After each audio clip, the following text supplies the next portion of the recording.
अस्सलाम वालेकुम दोस्तों, फाइनेंशियल एजुकेशन को लेकर आज एक नए टॉपिक के साथ हाजिर हूँ आपकी खिदमत में। और आज का टॉपिक है कम्युनिज़म।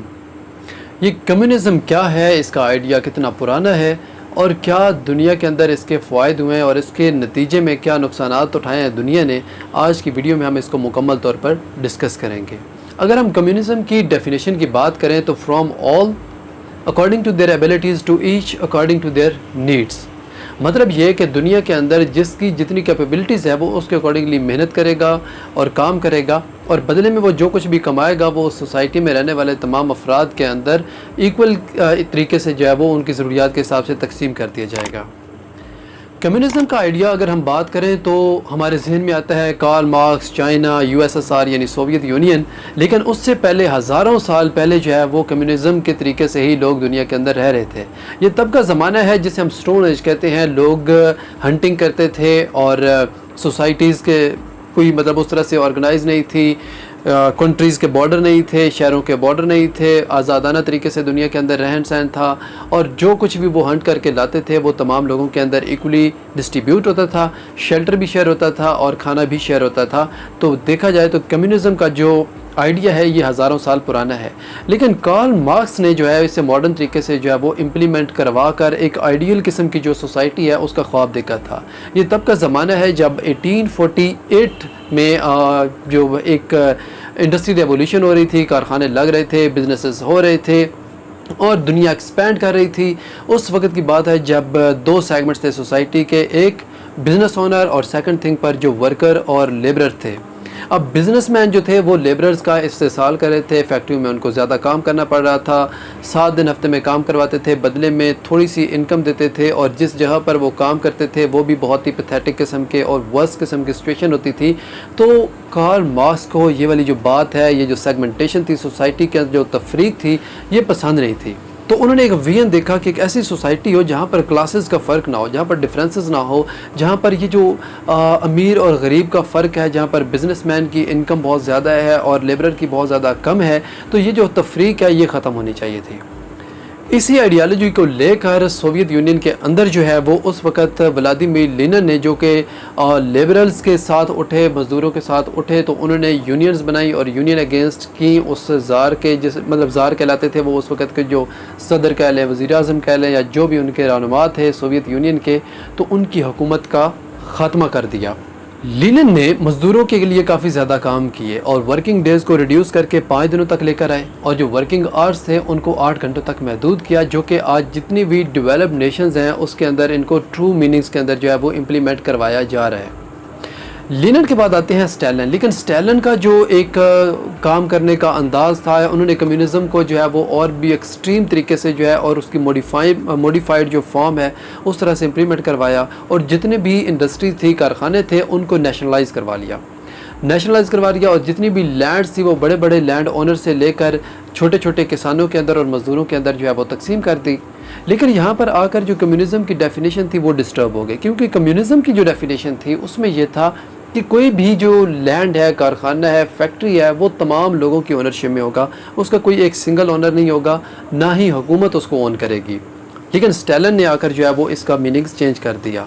उन्होंने जितनी भी सियासी पार्टीज़ थी उस वक्त उनको ख़त्म करवा दिया और उनकी अपनी सियासी पार्टी के अंदर भी उनके डिसीजन को अपोज़ करने की किसी को भी इजाज़त नहीं थी। और अगर उन्हें लगता था कि सोसाइटी के अंदर, मुआशरे के अंदर, मुल्क के अंदर कोई भी उनके किसी डिसीजन के अगेंस्ट बात करता है या सुनता है तो उसको वो जो है वो खुफिया पुलिस के ज़रिए जो है वो अरेस्ट करवा लेते, बाद में उसको मुल्क बदर करवा देते, जेल में डाल देते या उसकी एक्जिक्यूशन, यानी मतलब कि उसको ख़त्म करवा देते। स्टालिन के ये जो एक्सट्रीम किस्म के आइडियाज़ थे ये मुकम्मल तौर पर फेल हुए और वहाँ पर कहत आया। कहत के नतीजे में लाखों लोग जो है वो भूख से मर गए और इन्हीं का फ़ायदा उठा रहे थे यूरोप के कुछ कंट्री, जैसे फ्रांस में फ्रैंकलिन, इटली में मोसोलिनी और जर्मनी में हिटलर, जो कि लोगों को कम्युनिज़म का जो है वो डर दिखाकर अपनी हुकूमत कायम कर रहे थे। और जितने भी लोग थे वहाँ पर उनके पॉलिटिकल अगेंस्ट थे, उनको वो उठवा लेते थे कि ये बंदा जो है ये कम्युनिज़म पार्टी को या कम्युनिस्ट को जो है वो सपोर्ट करता है, तो ये हमारे मुल्क के लिए बहुत ज़्यादा नुकसानदेह साबित हो सकता है। तो इस तरह से वो अपनी हुकूमतें कायम कर रहे थे। इसी तरह का जो है एक छोटा सा अगर हम देखें तो उन्होंने जुल्फ़िकार अली भुट्टो साहब ने भी जो है वो कम्युनिज़म की ही एक किसी हद तक जो है वो इम्प्लीमेंटेशन करवाई, जब उन्होंने जो है वो इसी तरह के बैंक्स को जो है वो कौमिया लिया, नेशनलाइज़ करवा लिया, कुछ इदारों को भी नेशनलाइज़ करवा लिया, फिर ज़मीनें जो है वो बड़े किसानों से तकसीम करके छोटों में तकसीम कर दी और रोटी कपड़ों का और मकान का नारा लगा कर जो है वो गरीब के लिए उठे। लेकिन मॉडर्न वर्ल्ड के अंदर जो है वो इन चीज़ों को एक्सेप्ट नहीं किया गया, तो वो भी जो है वो उस तरीके से जो है वो उसकी इम्प्लीमेंटेशन नहीं करवा सके।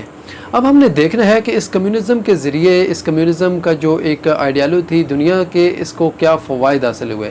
तो सबसे जो पहली बात और पहला फ़ायदा था वो ये था कि सोसाइटी के अंदर जो सेगमेंटेशन है, जो तफरीक है रंग, नस्ल, जायदाद और इन चीज़ों की बुनियाद पर, इसके अंदर मॉडर्न वर्ल्ड के अंदर भी जो है वो इसको पसंद नहीं किया गया। मतलब अगर हम यूरोप की बात करें तो वहाँ पर लोगों को इक्वली ट्रीट किया जाता है, वहाँ पर जेंडर, वहाँ पर नस्ल, ज़ात पात से जो है वो तरक्की पज़ीर ममालिक को छोड़कर वहाँ पर इस चीज़ को पसंद नहीं किया जाता। दूसरे नंबर पर आता था कि ख़वातीन की तालीम यानी वुमेन राइट्स जो थे उनको जो है वो इक्वली रोल प्ले करने की इजाज़त है, उनको तालीम दी जाए, और इस तरह की जो इक़दामात थे ये कम्युनिज़म के अंदर जो है वो इनको सपोर्ट किया गया था। तो आज की अगर हम वर्ल्ड की बात करें तो काफ़ी हद तक जो है वो औरतों को फ्रीडम है, वो काम भी कर सकती हैं और तालीम भी हासिल कर रही हैं। तीसरे नंबर पर जो था वो इनहेरेंट जो एक इनकम होती है, कम्युनिज़म इसके बहुत अगेंस्ट थी कि ये नेपोटिज़म, इनहेरेंट इनकम है, ये नहीं होनी चाहिए। तो अगर हम देखें तो आज भी दुनिया के अंदर जो है वो यूरोप के अंदर हम बात करें तो इनहेरेंट टैक्सेस जो है वो इम्पोज़ किए गए हैं कि अगर आपने बहुत ज़्यादा कोई जायदाद बना लिया और वो आप अपने बच्चों में शिफ्ट करना चाह रहे हैं तो वो आप ऐसे ही शिफ्ट नहीं कर देंगे, बल्कि उसके अगेंस्ट आपको जो है वो प्रॉपर्टी का या जायदाद का टैक्स पे करना पड़ेगा। चौथा बड़ा जो फ़ायदा था कम्युनिज़म के अंदर वो था कि हेल्थ और जो तालीम की ज़रूरियात थी कौम की या उस मुल्क के अंदर जो बाशिंदे थे उनकी, वो तमाम हुकूमत फ्री ऑफ कॉस्ट पूरे करेगी। तो आज अगर देखें तो मॉडर्न वर्ल्ड के अंदर जो है वो काफ़ी हद तक तालीम और सेहत की जो सहूलियात हैं वो फ्री की जा रही हैं। अब अगर हम बात करें कि कम्युनिज़म के जो फेलियर्स थे, तो फेलियर सबसे बड़ा इसकी एक डेफिनेशन के अंदर ही था। मींस कि अगर हम डेफिनेशन पर दोबारा जाएं तो उसके अंदर था कि according from all according to their capabilities. Means कि अगर कोई बंदा एफिशिएंट है, एक्टिव है और वो बहुत ज़्यादा मेहनत कर रहा है, लेकिन उसके मुकाबले में एक बंदा जो है वो बिल्कुल भी मेहनत नहीं कर रहा है, उसकी किसी कैपेबिलिटीज़ भी नहीं है, तो उन दोनों के दरमियान जो है वो डिफरेंस नहीं होगा, उनके इंसेंटिव में कोई डिफरेंस नहीं होगा। तो वो भले मेहनत करे या ना करे उनको बराबर मिलेगा। तो एक बंदा जिसको इंसेंटिव ही नहीं मिल रहा, जिसको कुछ भी नहीं मिल रहा, वो मेहनत नहीं करेगा क्योंकि उसे पता होगा कि उसे भी तो बराबर ही मिलना है। तो जो सोसाइटी के अंदर एक कंपटीशन होता है, एक जो डेवलपमेंट और इनोवेशन होती है वो ख़त्म हो जाती है। दूसरा बड़ा जो नुकसान इसका ये था कि इसके अंदर कम्युनिज़म के अंदर जो एक लीडरशिप होती थी, क्योंकि कोई भी बंदा जो है वो लीड नहीं कर होता, हर बंदा जो है वो डिसीजन मेकर होता है और तमाम लोग जो है वो इक्वली ट्रीट किए जाते हैं। तो ये जो एक लीडरशिप का फुकदान होता है और जो पावर का एक वैक्यूम होता है, इसको फुलफ़िल करता है फिर बाद में आकर कोई डिक्टेटर, और डिक्टेटर जो है वो फिर अपने तरीके से अपनी पॉलिसीज़ और अपने रूल्स और रेगुलेशन को इम्प्लीमेंट करवाता है और इसी तरह से जो है वो सोसाइटीज़ फिर कोलैप्स होती हैं। आपने देखा होगा कि जितने भी कम्युनिज़म जहाँ जहाँ पर भी इम्प्लीमेंट हुई है वहाँ पर जो है वो अक्सर डिक्टेटर्स ने ही आकर उसको जो है वो इम्प्लीमेंट करवाया है। तीसरा बड़ा जो इसके अंदर फेलियर था वो ये था कि जो इसको इम्प्लीमेंट करवाने वाले थे उन्होंने इसको बेसिकली जो है वो डिस्क्रिमिनेशन से एसोसिएट कर दिया डिफरेंसेस को। मींस कि उन्होंने ये समझा कि हर बंदा जो है वो बराबर ही है, उसकी कैपेबिलिटीज़ या उसकी जो स्ट्रेंथ और वीकनेस हैं वो बराबर हैं। तो बेसिकली ऐसा नहीं होता। कुछ लोग जो है वो ज़्यादा एफर्ट करने वाले होते हैं, कुछ के अंदर कुछ और स्किल्स होते हैं, हर बंदा जो है वो डिफरेंस होता है। तो ये जो डिफरेंसेस होते हैं बेसिकली इनको यूटिलाइज़ करके आप जो एक मल्टीपल वर्क होते हैं, मल्टीपल टास्क होते हैं और इनोवेशंस होती हैं सोसाइटी के अंदर, इनको जो है वो आप मॉडर्न जो है वो तरीके से जो है वो तब इनोवेट कर सकते हैं जब लोग तमाम के तमाम जो है इसके अंदर पार्टिसिपेट करते हैं।